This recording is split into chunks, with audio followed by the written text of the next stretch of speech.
नमस्कार। पेश आज का विज्ञान का पॉइंट। और आज जिस विषय पे मैं बात करने वाला हूं उस पर पहले भी मैं अपनी राय रख चुका हूं, अलग अलग प्लेटफॉर्म्स पर अपनी राय रख चुका हूं, लेकिन फिर भी मुझे ऐसा महसूस हो रहा है कि इस बात को दोबारा कहने की जरूरत है। सवाल बड़ा मूल है, बड़ा सीधा सा है कि क्या हमारा पॉलिटिकल क्लास कोरोना से लड़ाई करेगा या आपस में लड़ाई करेगा। फिलहाल जो स्थिति बनी हुई है, और मैंने पहले भी इस बात को कहा था कि ये कोई नई बात नहीं है, फिलहाल जो स्थिति बनी हुई है उसके हिसाब से तो बिल्कुल साफ नजर आता है कि कोरोना की से लड़ने के दावे के साथ साथ पॉलिटिकल क्लास जो है वो अपनी भी लड़ाई लड़ता हुआ नजर आ रहा है, और वो कतई भी रुकता हुआ मुझे नहीं नजर आ रहा है। मिसाल के तौर पे ये पूरा टूल किट का जो मसला है, अब ये टूल किट का मसला बड़ा गंभीर है। गंभीर इसलिए हो गया है क्योंकि भारतीय जनता पार्टी ने एक बहुत सीरियस चार्ज, एक बहुत गंभीर आरोप लगाया कांग्रेस के ऊपर कि उसने एक टूल किट बनवाया है। एक टूल किट जिसका मूल मंत्र यह है कि प्रधानमंत्री नरेंद्र मोदी को कैसे बदनाम किया जाए।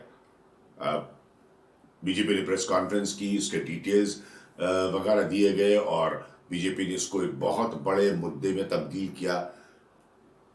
कांग्रेस का रिएक्शन आया, और कांग्रेस का क्या रिएक्शन आया? कांग्रेस ने कहा कि यह पूरी तरह से फेक है, यह गलत है, ऐसा नहीं है, और ये जो डॉक्यूमेंट बनाया गया है ये फोर्ज्ड है। फोर्ज्ड मतलब कि ये नकली है, जालसाजी के साथ किया गया है। अब ये बहुत गंभीर मसला है। इसका सच कैसे मालूम चलेगा? झूठ और सच इसका कैसे मालूम चलेगा? झूठ और सच इसका एक ही रास्ते से मालूम चल सकता है कि पुलिस के पास जाए, इसकी जांच हो, फिर मसला जो कानूनी कार्रवाई से गुजरता है उससे गुजरे। जैसे मैंने कहा कि ये बहुत सीरियस चार्ज है, ये बहुत ही गंभीर मसला है जो भारतीय जनता पार्टी ने चार्ज लगाया कांग्रेस के ऊपर कि डिफेम करने की कोशिश है, बदनाम करने का ये षड्यंत्र है प्राइम मिनिस्टर को। और कांग्रेस ने पलटकर जोरदार जवाब दिया कि ये बिल्कुल गलत है, सरासर गलत है, इसमें कोई तथ्य नहीं है, ये एक जालसाजी से भरा हुआ डॉक्यूमेंट है, कांग्रेस के लेटर हेड को इस्तेमाल किया गया है, हम इसके कानूनी पहलुओं को देखेंगे।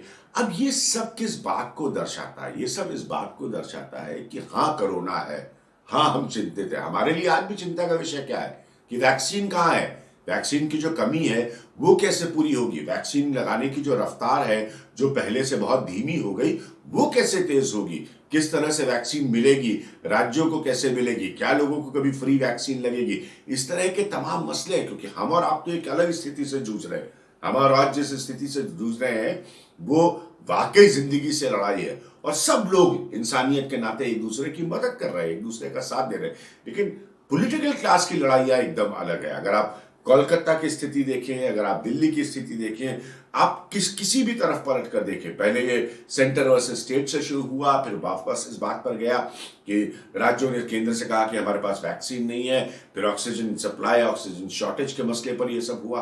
तो ये लगातार इस तरह से बना हुआ है, और मुझे कहते हुए मैंने पहले भी आपसे इस बात का जिक्र किया कि कतई अच्छा नहीं लग रहा है, लेकिन ये ऐसा ही होगा। जब हम कोरोना से लड़ रहे हैं, जब हम कोरोना से जंग लड़ रहे हैं, तो सियासी जंग भी इस तरह से चलती रहेगी, और ये बात हमें समझकर चलना चाहिए। रास्ते निकलेंगे, कोशिशें होंगी, ये सब हो रहा है, हम लोग बहुत ही अजीब स्थिति से गुजर रहे हैं, मुझे कुछ भी दोहराने की जरूरत नहीं है, तस्वीरें आप देख रहे हैं।